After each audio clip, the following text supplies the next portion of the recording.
बच्चों, कैसे हो आप सभी लोग। देखिए, मैंने आपकी क्लास के अंदर चैप्टर 8 है वो स्टार्ट कर रखा है, कोशिका जीवन की एक इकाई। और वहाँ पर भी हम लोगों ने शुरू कर रखे हैं कोशिका द्रव्य में पाए जाने वाले अंगक जो होते हैं उनका अध्ययन करें। कुछ अंगक ऐसे हैं जो दोहरी झिल्ली युक्त होते हैं, कुछ अंगक अपन ने अध्ययन किए थे, एकक झिल्ली युक्त अंगक की भी अपन ने बात की थी। और आज अपन बात करेंगे बिना झिल्ली वाले अंगक, यानी ऐसे अंगक जिनके ऊपर कोई झिल्ली नहीं पाई जाती है। तो जिनके ऊपर कोई झिल्ली नहीं पाई जाती उनमें से सबसे पहले अपन अध्ययन करेंगे राइबोसोम का। राइबोसोम, आराम से पढ़ना अब राइबोसोम को, क्योंकि मैंने ये नाम बहुत बार लिया है, बहुत बार मैंने ये नाम लिया है कि राइबोसोम पाए जाते हैं। ये राइबोसोम जो होते हैं वो प्रोटीन का निर्माण करते हैं। आज हम देखेंगे कि हकीकत में ये राइबोसोम होते क्या हैं।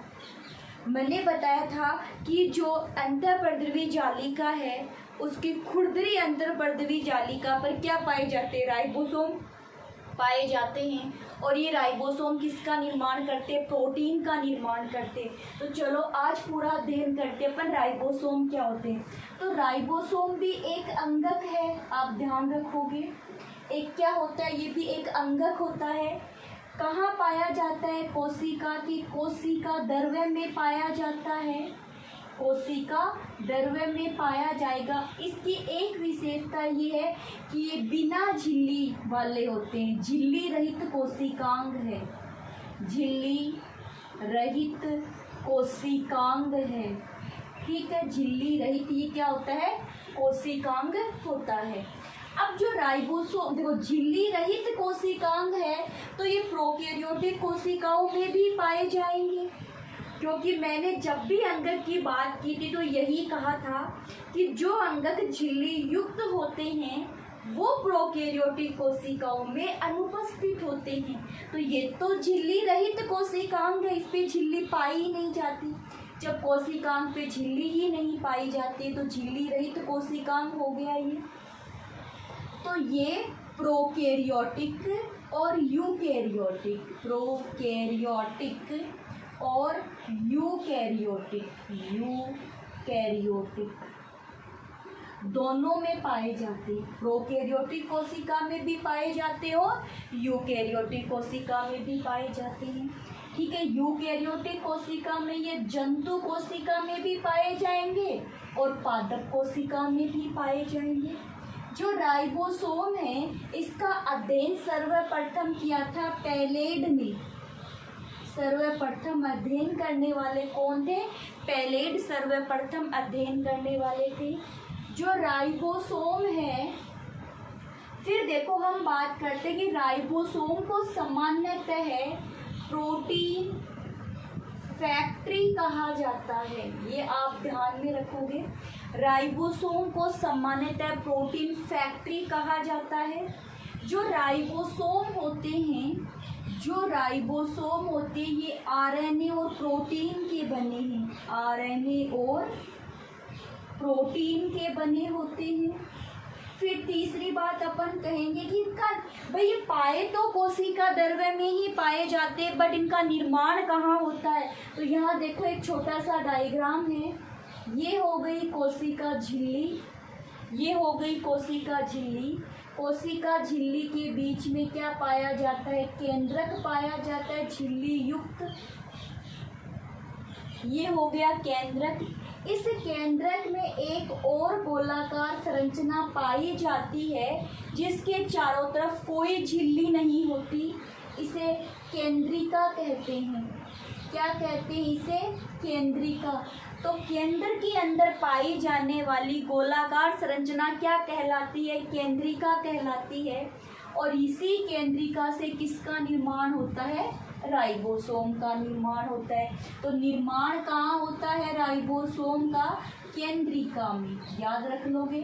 निर्माण कहाँ होता है राइबोसोम का, केंद्रिका के अंदर राइबोसोम का क्या होता है, निर्माण होता है।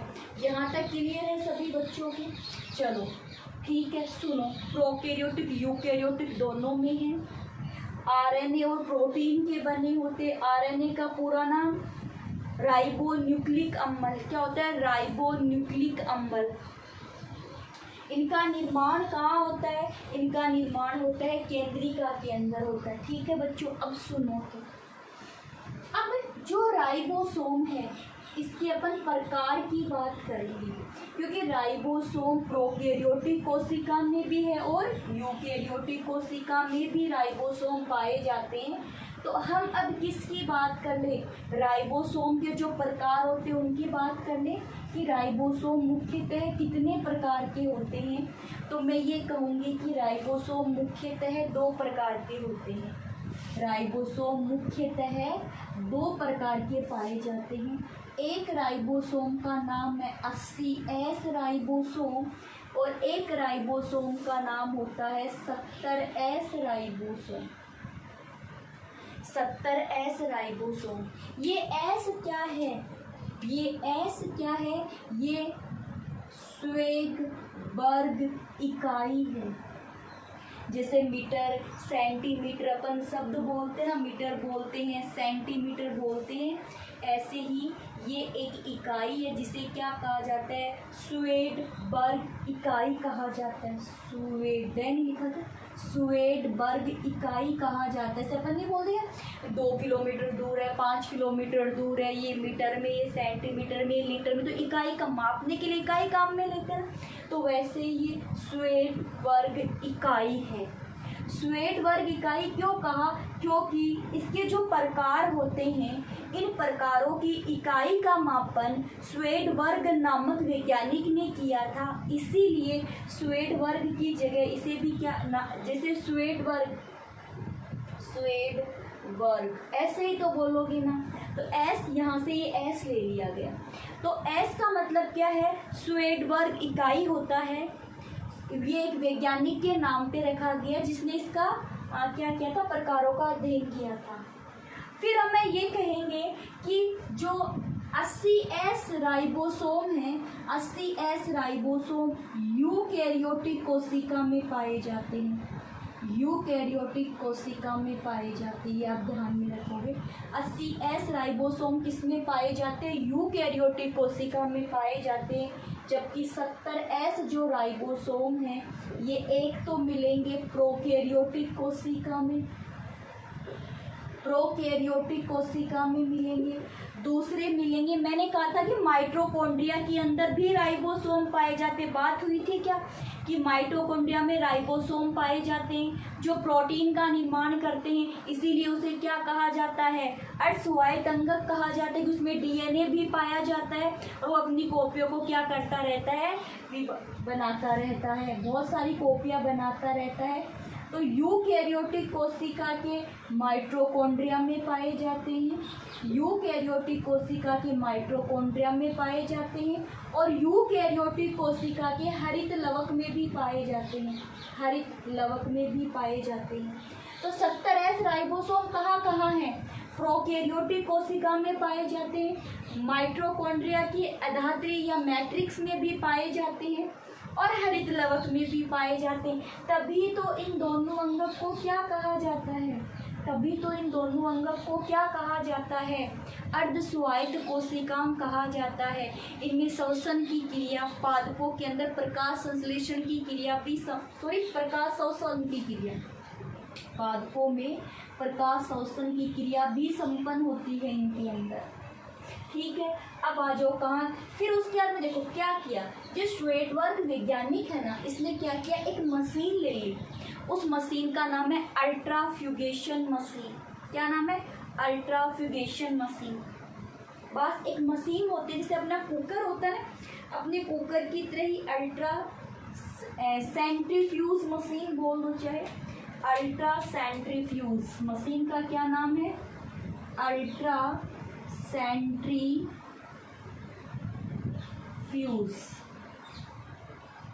ये एक मशीन है अल्ट्रा के लिए। अब सुनो, एक जैसे अपना कुकर होता है ना, सेम ऐसे कुकर की जैसी है, लेकिन इसकी विशेषता क्या है कि अंदर की तरफ बीच में तो ऐसे मोटर लगी हुई है, उसमें से घूमने वाले चक्कर, और साथ ही साथ में इस प्रकार से कांच की बनी हुई नलिका पाई जाती है। ये नलिका हो गई इस मशीन में। पूरा पैक रहती है ये मछली। इसका ढक्कन है, ढक्कन उठा लेते।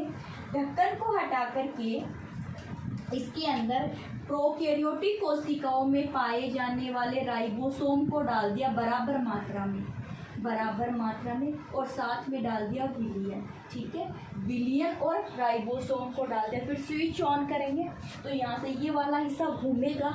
जब ये हिस्सा घूमेगा तो यहाँ से ये नलिका भी घूमेगी और नलिका के अंदर पाए जाने वाले जो पदार्थ होते हैं वो छोटे या बड़े के आधार पर व्यवस्थित हो जाते हैं।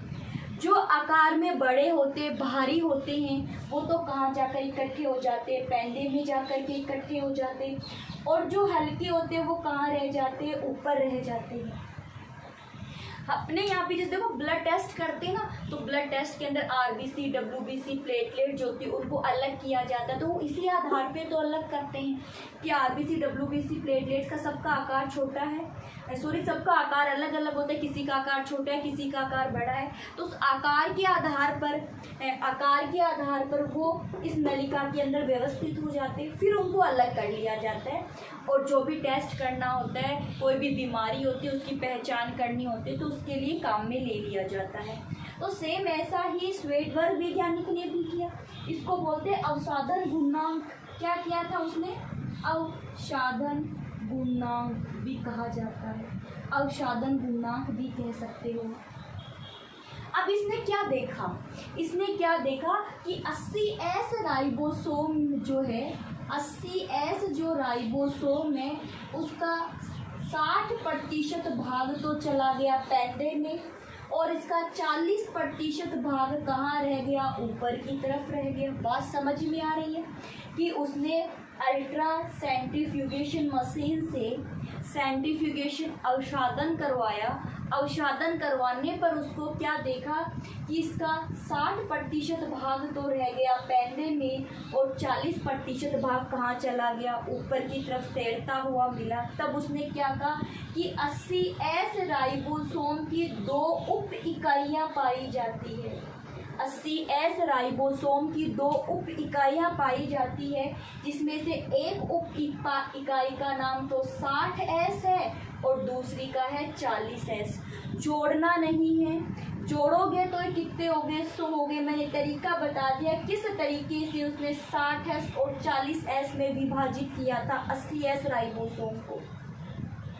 किसके आधार पर? अवसादन गुणांक के आधार पर। अवसादन गुणांक कैसे करवाया इसकी हमने बात कर ली। तो 80S राइबोसोम में कितनी उप इकाइयाँ होती है? 2 उप इकाइयाँ होती है। एक है छोटी उप इकाई जिसको 40S कहते हैं, एक होती है बड़ी उप इकाई जिसको 60S कहते हैं। ठीक है, ऐसे ही प्रोकैरियोटिक कोशिकाओं में जो पाया जाता है राइबोसोम, उसका भी अवसादन गुणांक करवाया है ना, उसका भी सेंट्रीफ्यूगेशन करवाया। तो क्या पता चला? 50% और 30%। तो 50 और S इसकी 2 उप इकाइयाँ हो गई, इसकी 2 उप इकाइयाँ हो जाती हैं। तो आपसे पूछे 80S राइबोसोम की बड़ी उप इकाई का क्या नाम है? तो 60S। छोटी उप इकाई का क्या नाम है? तो 40S बता दोगे। आपसे पूछा जाए कि 70S राइबोसोम की बड़ी उप इकाई का क्या नाम है? 50S। छोटी उप इकाई का क्या नाम है? 30S। अब सुनो मेरी बात, ये जो राइबोसोम की उप इकाई ये कोशिका द्रव्य में पड़ी हुई है। कोशिका द्रव्य में ये उप इकाइयाँ अलग अलग पड़ी रहती है। 60S कहीं पे पड़ा रहता है, 40S कहीं पे पड़ा रहता है, दोनों साथ साथ नहीं रहते। लेकिन जब भी राइबोसोम को क्या बनाना हो, प्रोटीन बनाना हो, दोनों इकाइयाँ पास पास आ जाती है। तो दोनों इकाइयाँ कब पास आती है? जब प्रोटीन का निर्माण करना होता है। और दोनों इकाइयाँ किससे जुड़ी हुई है? तो आप कहोगे मैग्नीशियम आयन से जुड़ी हुई है। ये बहुत ही अच्छा क्वेश्चन है कंपटीशन एग्जाम के लिए कि राइबोसोम की दोनों उप इकाइयाँ किससे जुड़ी हुई है? मैग्नीशियम आयन से जुड़ी हुई होती है। बात समझ में आ गई? राइबोसोम कहाँ, देखो ईआर की सतह पे राइबोसोम पाए जाते हैं, ईआर की सतह पे राइबोसोम पाए जाते हैं। जो केंद्रक है, केंद्रक की जो झिल्ली है उस पर भी क्या पाए जाते हैं, राइबोसोम पाए जाते हैं। और राइबोस तो कोशिका द्रव्य में भी राइबोसोम पाए जाते हैं 2 उप इकाइयों के रूप में। अगर 80S है तो 60 और 40, अगर 70S है तो 50 और 30 के रूप में। और क्या काम होता है इनका, प्रोटीन का निर्माण करना होता है, ये प्रोटीन का निर्माण करते हैं। तो बच्चों ये टॉपिक किसका था, राइबोसोम का। राइबोसोम जो है प्रोकैरियोटिक यूकैरियोटिक दोनों कोशिका में पाए जाते हैं, झिल्ली रहित कोशिकांग होते हैं। यूकैरियोटिक में 80S राइबोसोम पाया जाता है, प्रोकैरियोटिक में 70S राइबोसोम पाया जाता है। 70 की 2 उप इकाई है 50 और 30, और जबकि 80 की 2 उप इकाई है 60 और 40। अवसादन गुणांक है, श्वेडवर्ग इकाई होती है, एस का मतलब क्या बताते हैं, श्वेडवर्ग इकाई है। श्वेडवर्ग नामक वैज्ञानिक ने अवसादन गुणांक से इसका अध्ययन किया था। उप इकाइयों पर किसका निर्माण करते हैं, प्रोटीन का निर्माण करते हैं। बात समझ में आ गई, बस यही काम था। और इनका निर्माण कहाँ होता है, राइबोसोम का केंद्रिका के अंदर इनका निर्माण होता है। ये आरएनए और प्रोटीन, खुद किसके बने, आरएनए और प्रोटीन के बने होते हैं। अरे एक बात बताऊं क्या आपको, ये कोशिका द्रव्य है ना, ये खुद भी क्या है, प्रोटीन, कार्बोहाइड्रेट, जल की मात्रा ही कोशिका द्रव्य है। तो इसमें जो भी संरचना पाई जाएगी वो लगभग सब प्रोटीन की ही बनी होती है, लगभग किसकी बनी होती है, प्रोटीन की ही बनी होती है। फिर सुनो, एक और कोशिकांग है झिल्ली रहित कोशिकांग। राइबोसोम पूरा हो गया, एक और कोशिकांग की अपन बात करते हैं, एक और अध्ययन करते हैं कोशिकांग का, जिसका नाम क्या है, सेंट्रोसोम। क्या नाम है, सेंट्रोसोम। तो किस, आप एक बार फटाफट अपने माइंड में रिवाइज कर लो, फिर मैं सेंट्रोसोम पढ़ा दूँ। जल्दी जल्दी देख लो फटाफट फटाफट, फिर मैं सेंट्रोसोम की बात कर दूँ। याद कर लिया, चलो अगला अपन बात करेंगे सेंट्रोसोम या तारक काय। ये तारक काय, ये झिल्ली रहित कोशिकांग है, लेकिन ये यूकैरियोटिक, थोड़ा ध्यान में रखना, यूकैरियोटिक कोशिका में भी, जंतु कोशिका में पाए जाते हैं, पादप कोशिका में नहीं पाए जाते।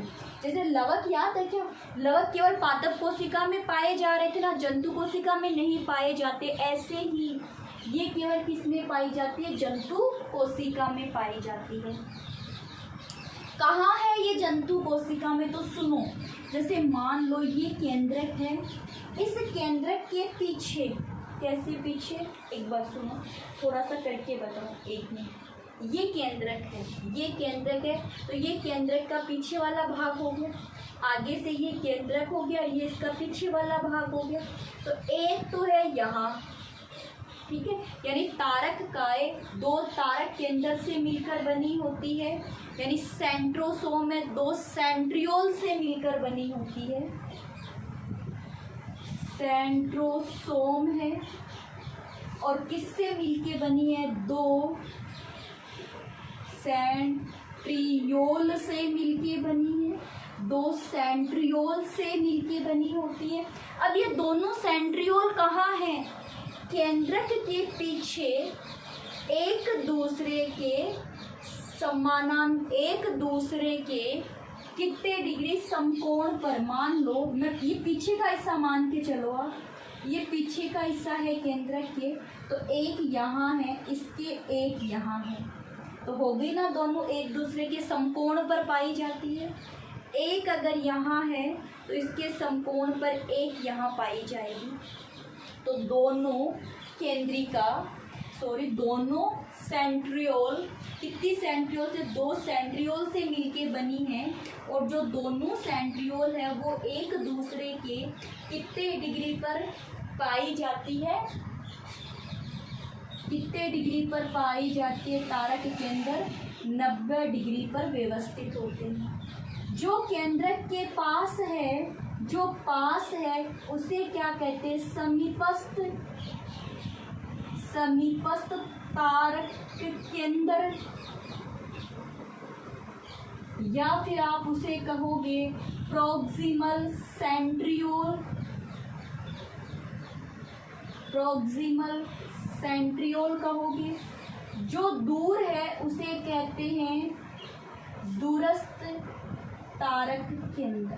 ये दो नाम याद रखेंगे। तारक काय एक ऐसा कोशिकांग है जो कहाँ पाया जाता है जी, कहाँ पाया जाएगा? तो आप एक बार रिपीट कर लो फटाफट। केवल किस में पाया जाएगा? जंतु कोशिका में पाया जाएगा, इस पे झिल्ली नहीं पाई जाएगी, है ना। एक तारक काय में दो तारक केंद्र होते हैं और ये तारक केंद्र कोशिका के केंद्र के पीछे चले जाते हैं और एक दूसरे के समकोण पर व्यवस्थित होते हैं।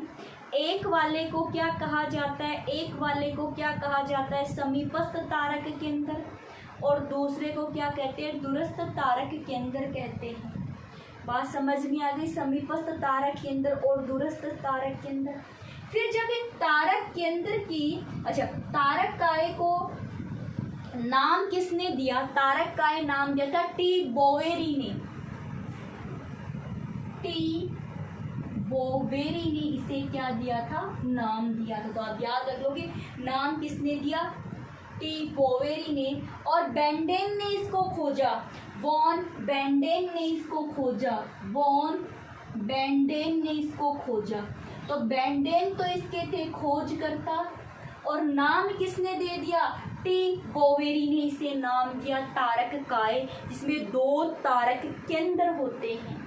ये केवल जंतु कोशिका में पाई जाती है। अब हम ये जो तारक केंद्र है ना, इसकी एक संरचना का थोड़ा अध्ययन कर लेते कि हकीकत में ये है क्या, वास्तविक क्या है। तो सुनो वास्तविक क्या है, मेरी बात सुनो, वास्तविक क्या है। सुनो तो आराम से सुनते जाना। देखो, हम इसकी संरचना एक गाड़ी की पहिए की जैसी करते। बैलगाड़ी का पहिया देखा है क्या आपने? देखो यहाँ बना के दिखाऊं छोटा सा, ये बीच में एक केंद्रक है और गाड़ी का पहिया ऐसे ही तो होता है। गाड़ी का पहिया जैसे एक बैलगाड़ी के पहिए की संरचना होती है, वही संरचना किसकी बनाएंगे अपन? तारक केंद्र की बनाएंगे। हम क्या कहेंगे कि ये जो तारक केंद्र होते हैं इनमें तंतु पाए जा रहे हैं, यानी कि तंतु पाए जाएंगे। वो ट्यूब्यूलिन प्रोटीन के बने। किस प्रोटीन के बने हैं? ट्यूब्यूलिन प्रोटीन के बने। क्या बात हुई थी? मैंने कहा था ना कि कोशिका द्रव्य में जो अंगक पाए जाते हैं लगभग प्रोटीन के ही बने हैं। तो इस प्रोटीन का नाम क्या हो गया? ट्यूब्यूलिन प्रोटीन हो गया। बस नाम ही तो चेंज करना है। अब क्या है कि ये जो ट्यूब्यूलिन प्रोटीन है ये तंतु बनाते हैं, ऐसे तंतु। सुनो, एक बन गया। ये जो एक तंतु बना है ना, एक तंतु, इसमें भी 13 छोटे छोटे तंतु हो रहे। 1 2 3 4 5 6 7 8 9 10 11 12 13 छोटे छोटे तंतु इसमें भी पाए जाते। तो 13 छोटे छोटे सूक्ष्म तंतु मिलकर के एक तंतु का निर्माण करते हैं। अब ये जो सूक्ष्म तंतु है, ये क्या है? ये ट्यूब्यूलिन प्रोटीन है। तो ऐसे 13 सूक्ष्म फाइब्रिल बनेंगे, तंतु बनेंगे, इकाइयाँ बनेगी। 13 इकाइयाँ मिलकर के एक इकाई बनाती है। और यहाँ देखो ये इकाइयाँ जो है, जैसे 1 2 और 3। एक में कितने हैं? 13 तंतु है, तो 3 हो गए। फिर ऐसे करके 9 पाए जाते। देखो 1 2 3 4 5 6। 1 मिनट है ना, हटा दो, थोड़ा बड़ा बनाना पड़ेगा, हमें जगह ज़्यादा चाहिए क्योंकि 9 बनानी है ना हमें। इसकी संरचना बना रहे, किसके? तारक केंद्र की संरचना बना रहे। 1 2 3 4 5 6 7 8 और ये हो गए 9। अब ये जो 9 है, यहाँ पे देखो ऐसे एक तंतु, और इसमें भी कितने हैं? 13 तंतु। अभी बनाए थे ना 13। एक में कितने ट्यूब्यूलिन प्रोटीन के तंतु है? 13 ट्यूब्यूलिन प्रोटीन के तंतु है। 1 2 3, 1 2 3, 1 2 3, 1 2 3, 1 2 3, 1 2 3, 2 3, 1 2 3। सुनो, 9 हो गई क्या? 1 2 3 4 5 6 7 8 9। तो परिधि पर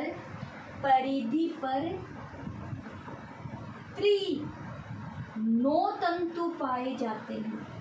त्रिक 9 तंतु पाए जाते हैं। त्रिक का मतलब ये 3 हो गए, और 3 कैसे है? 9 बार है। तो त्रिक 9 तंतु कहाँ पाए जाते हैं? परिधि पे पाए जाते हैं। जिसमें अगर मैं इस एक की बात करूँ तो एक में कितने हैं? 13 है ना। एक में कितने हैं? 13 ट्यूब्यूलिन तंतु पाए जाते हैं। इतनी बात समझ में आ गई। और बीच में भी प्रोटीन की एक संरचना पाई जाती है। बीच में जो प्रोटीन की संरचना पाई जाती है, इस प्रोटीन की संरचना को क्या बोलते हैं? हब बोलते हैं, नाभि बोलते हैं। अब नाभि से तिर्यक तंतु निकलती है। आप कह दो स्पोक। नाभिक से क्या निकलते हैं? स्पोक निकलते हैं। तो जैसे मान लो ये इससे जुड़ गया, ठीक है, और ये आपस में एक दूसरे से क्या है? जुड़े। देखो, एक तो ये आपस में एक दूसरे से जुड़े, पहली बात। इसका लास्ट, इसका पहला, ये एक तो आपस में जुड़े हैं। तो आपस में जोड़ करके दिखा दूं क्या आपको मैं? हाँ?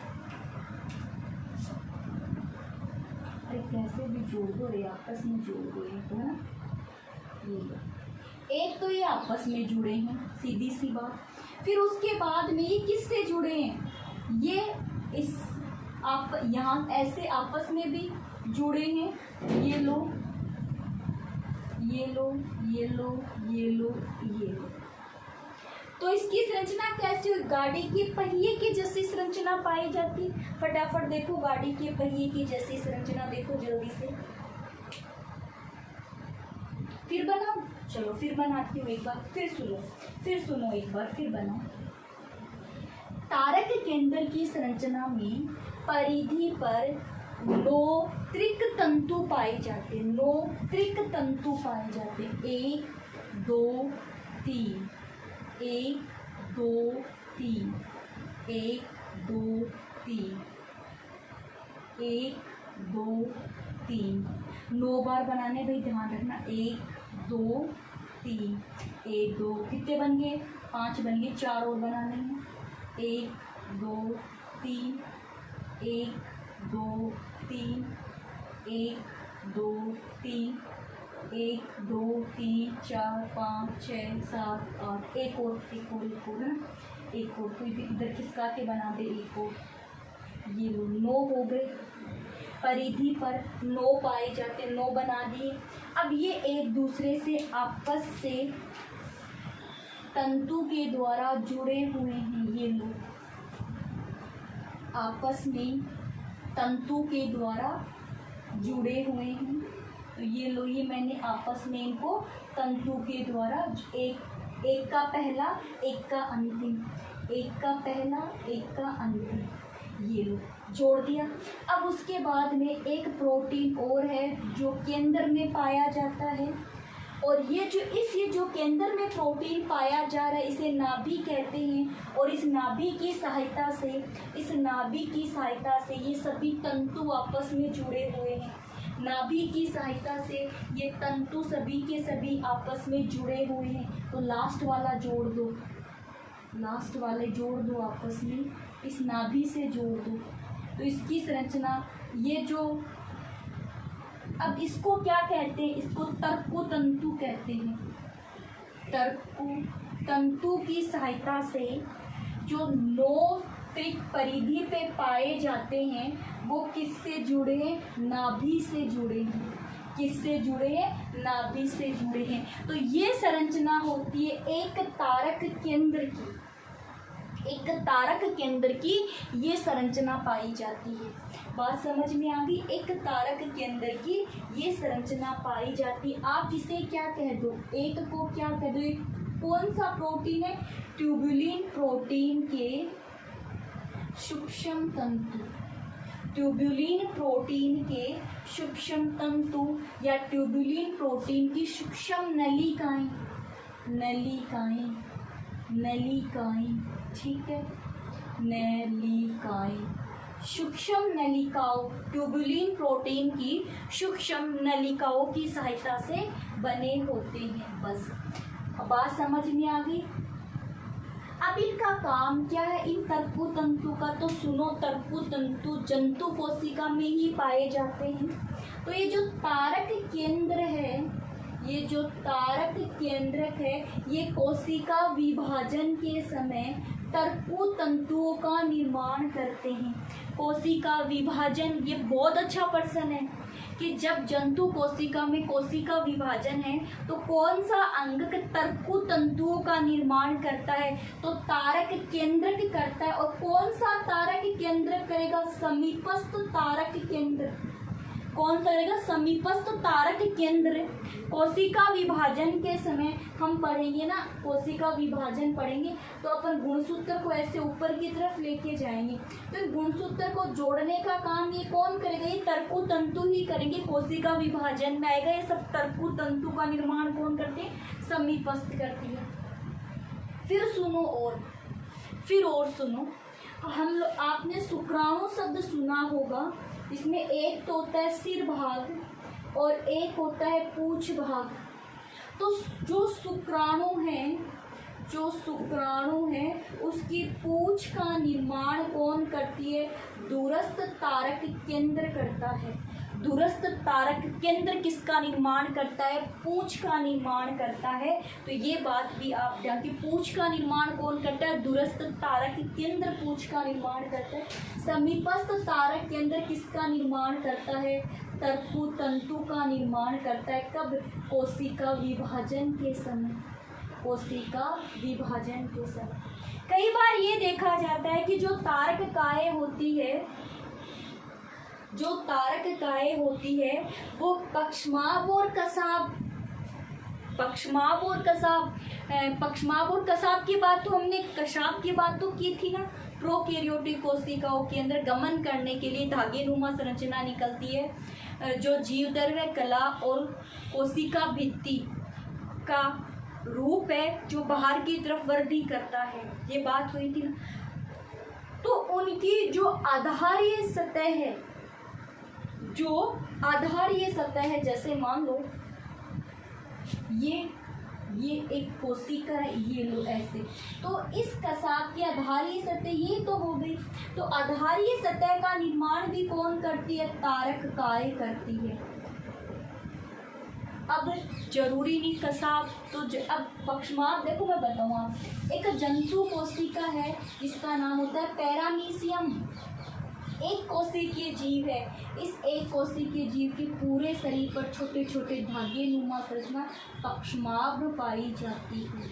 ये जो पक्षमाभ है ना, ये जो पक्षमाभ है, इनका ये वाला भाग आधार हो गया। तो इस आधार का निर्माण कौन करती है? तारककाय करती है। क्योंकि तारककाय प्रोकैरियोटिक कोशिका में तो होती ही नहीं है भाई, सीधी सी बात है। तो यूकैरियोटिक कोशिकाओं के अंदर पक्षमाभ और कसाब का आधार कौन बनाती है? तारककाय बनाती है। तो देखो बच्चों, आज हम लोगों ने दो कोशिका रहित अंगक की बात की थी। पहले वाला क्या था? प्रोटीन फैक्ट्री यानी राइबोसोम, और दूसरा वाला क्या हो गया? तारक केंद्र। जो तारककाय है वो यूकैरियोटिक कोशिकाओं की जंतु कोशिकाओं में पाया जाता है, पादप कोशिकाओं में नहीं पाया जाता। और ये इसके क्या हो गए थे? काम हो गए, कार्य हो गए थे। किसने खोजा? इसकी संरचना गाड़ी की पहिए की जैसी होती है, इसकी संरचना भी हमने बना ली है। तो यहाँ पर आज दो और अंगक कंप्लीट कर लिए हैं। देखो, अंगक वाला जो टॉपिक है वो भविष्य में हर परीक्षा में काम में आता है। आप छोटे से एग्ज़ाम से लेकर कोई भी बड़ा एग्ज़ाम दोगे, हर एग्ज़ाम के अंदर कोशिका आपको मिलेगी। चाहे वो बैंक का हो, चाहे वो एसएससी का पेपर हो, चाहे वो और कोई पटवार का पेपर हो, जहाँ साइंस शब्द आ गया ना, जहाँ विज्ञान का टॉपिक पहुँच गया, उस विज्ञान के टॉपिक में किसका टॉपिक पहुँच गया, कोशिका तो पहुँच ही गई, और जहाँ कोशिका पहुँच गई वहाँ अंगक भी जरूर पहुँचेंगे। तो इस बात का आप ध्यान में रखोगे कि हर परीक्षा के अंदर जहाँ सामान्य विज्ञान की बात आती है तो कोशिका सिलेबस में लगता ही लगता है। तो आपके लिए हर टॉपिक के लिए फ़ायदेमंद है। अच्छे से पढ़े, बात को अच्छे से समझे, एक वीडियो को 1 2 बार देखें, आपको ये बात पूरी अच्छे से समझ में आ जाएगी और याद भी हो जाएगी। और जिन बच्चों ने अभी तक चैनल को सब्सक्राइब नहीं किया है वो बच्चे चैनल को सब्सक्राइब कर लें। ओके बच्चों, वीडियो देखने के बाद में कमेंट्स करें कि आपने वीडियो देख लिया है। तो ओके बच्चों, आज की क्लास हमारी इतनी थी। अगली वाली क्लास में हम और अंगक की बात करें, कुछ 1 2 छोटे, वैसे तो लगभग तो हो गए हैं अंगक, बट कुछ छोटे मोटे अंगक और बच्चे जिनकी अपन को अध्ययन करना है। तो ओके बच्चों, आज की क्लास हमारी इतनी ही थी।